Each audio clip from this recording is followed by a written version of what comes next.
আমরা জানেন আপনারা যে আমরা বহু বছর ধরে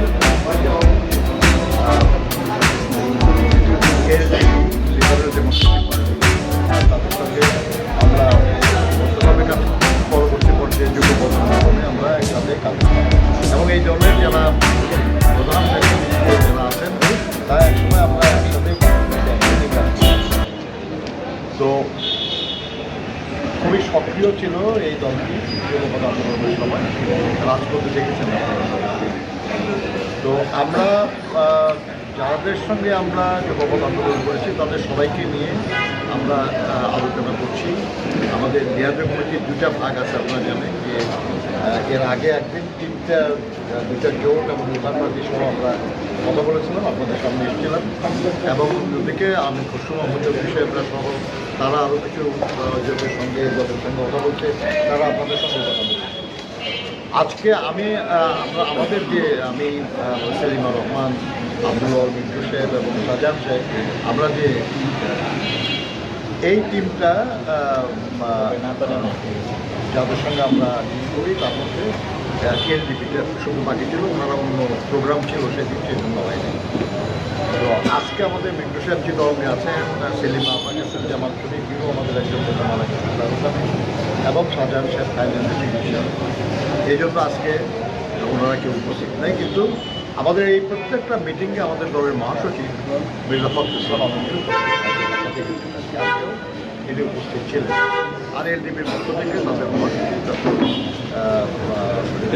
সহ তাদের যারা সিনিয়র নেতৃবৃন্দ তারা উপস্থিত ছিলেন। এটা একটা ধারাবাহিক কর্ম অংশ যে আমরা আমাদের সাথীদের সাথে বিদ্যমান অবস্থা নিয়ে মত বিনিময় করতে।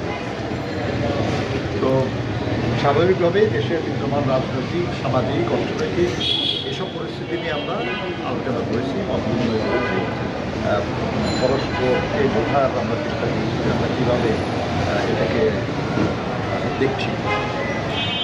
এবং এই মুহূর্তে আমাদের কী চিন্তা করছি, আমাদের দলগুলো কী করছি না কিছুটা করার চিন্তা করছি, সেগুলো নিয়েও আমরা নিজেদের মধ্যে আলোচনা করছি। আমরা দেশে বিদ্যমান যে পরিস্থিতি, দ্রব্যমূল্য, আইন শৃঙ্খলা, এই যে গতকাল আপনি সচিবালয়ে যে অগ্নিকাণ্ডটা ঘটেছে, বিভিন্ন বিষয়গুলো নিয়ে আলোচনার মধ্যে আসছে, আমরা আলোচনা করেছি। কিন্তু যেহেতু আমরা একসাথে দীর্ঘদিন ধরে আন্দোলন করি, আমাদের এক ধরনের মানসিক ঐক্য থাকার কারণেই তো আমরা একসাথে এতদিন পাচ্ছি।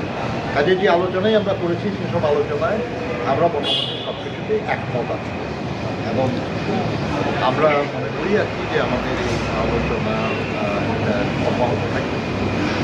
যখনই দরকার হবে আমরা আবার একসাথে বলবো। বিএনপি যদি মনে করে তাহলে বিএনপি আহ্বান জানাবেন, তারা আসবেন, আমরা বলবো। আর ওনারা যদি দরকার মনে করেন ওনারা আহ্বান জানাবেন, আমরা যেমন তাদের সাথে বলবো। এটা আমাদের চলতে থাকবে। জেনারেলি যেটা সেটা হচ্ছে যে আমরা মনে করি যে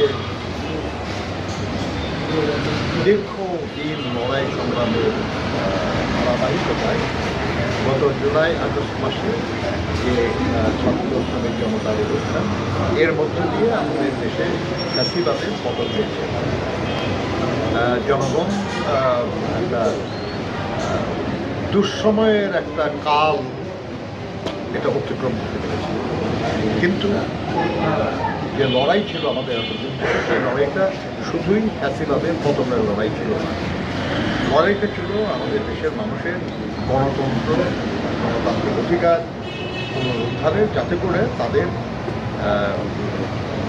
যে মূল আকাঙ্ক্ষা, তাদের সাম্য, সামাজিক ন্যায় বিচার, মানবিক মর্যাদা, এইসব যাতে অর্জিত হয়, যাতে সেটা কমে, যাতে দেশের সাধারণ মানুষ তাদের যে ন্যূনতম প্রয়োজন সেই জন্য দরকার আমাদের জনগণের প্রতিনিধি যত দ্রুত হয় তত ভালো।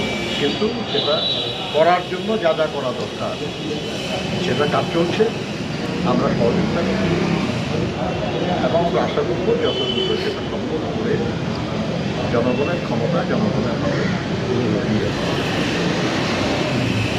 তো ধন্যবাদ। এই ব্যাপারে এখন এলডিপির মহাসচিব ডক্টর আসসালামু আলাইকুম। বিজয়ের মাসে আমরা আজকের এই রিয়াজু কমিটির বৈঠকে বিএনপির মহাসচিব মির্জা ফখরুল ইসলাম আলমগীর এবং নজরুল ভাই সহ আমার দলের স্ট্যান্ডিং কমিটির মেম্বার এবং অন্যান্য সদস্যদেরকে নিয়ে বিশদ আলোচনা হয়েছে এবং আলোচনার বিষয়বস্তু সম্পর্কে নজরুল ভাই আপনাদেরকে অবহিত করেছেন। আমরা দীর্ঘ সময় একসাথে আন্দোলন করেছি। দেশনেত্রী বেগম খালেদা জিয়া 2012 সালে যখন বিএনপির নেতৃত্বে জোট গঠন করেন, সেই জোট এবং পরবর্তী সময়ে যুগপৎ আন্দোলনে আমরা বিএনপির প্রতিটা প্রোগ্রামের সাথে একাত্মতা ঘোষণা করে আন্দোলনের সংগ্রামে আমরা সবসময় অংশগ্রহণ করেছি এবং এখনও সেই যুগপথের দ্বারা অক্ষুণ্ণ রেখেছি। আমরা বিএনপির ডাকে এবং আমাদের ডাকে বিএনপি যে কোনো সময় যে কোনো প্রোগ্রামে যে কোনো প্রয়োজনে আমরা সাড়া দিচ্ছি দেব এবং যেই জন্য আমরা দীর্ঘ সময় আন্দোলন করেছি, এই আন্দোলনের একটি চূড়ান্ত পর্যায়ে পৌঁছার প্রাক্কালে এই দেশের ছাত্র শ্রমিক জনতা যে আন্দোলন করেছে, এই আন্দোলনের ভিত্তি আমরা আমাদের আন্দোলনের মাধ্যমে দীর্ঘদিনে সৃষ্টি করেছিলাম।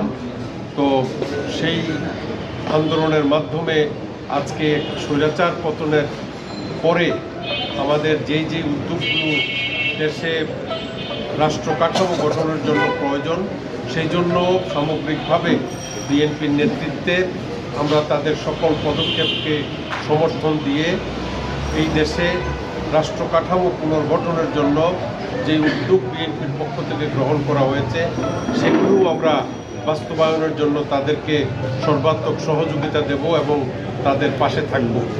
আজকে আমি একজন মুক্তিযোদ্ধা হিসাবে, বীর মুক্তিযোদ্ধা হিসাবে এই ডিসেম্বর মাসে তাদের সাথে আলোচনা করতে পেরে আমি অত্যন্ত আনন্দিত এবং আলোচনা ফলপ্রসূ হয়েছে। আর যে বিষয়গুলো নিয়ে আলোচনা হয়েছে, দেশের যে সার্বিক অবস্থা, অর্থনৈতিক অবস্থা, সামাজিক অবস্থা এবং আমাদের সাম্য, মানবিক মর্যাদা এবং সামাজিক ন্যায় বিচারের লক্ষ্যে এবং এই দেশে একটি সুষ্ঠু গণতান্ত্রিক প্রক্রিয়া প্রবর্তনের মাধ্যমে এই সকল সংস্কার যত তাড়াতাড়ি সম্ভব হয় সেইগুলো সমাপ্ত করে একটি গণতান্ত্রিকভাবে নির্বাচিত সরকারের হাতে যাতে ক্ষমতা হস্তান্তর করা হয়, সেই বিষয়গুলো নিয়েও আমরা গুরুত্ব সহকারে আলোচনা করেছি। তো আপনারা দীর্ঘক্ষণ আমাদের জন্য অপেক্ষা করেছেন, কথা শুনেছেন, আমার কথা শুনলেন। আপনাদের সবাইকে ধন্যবাদ। আসসালামু আলাইকুম।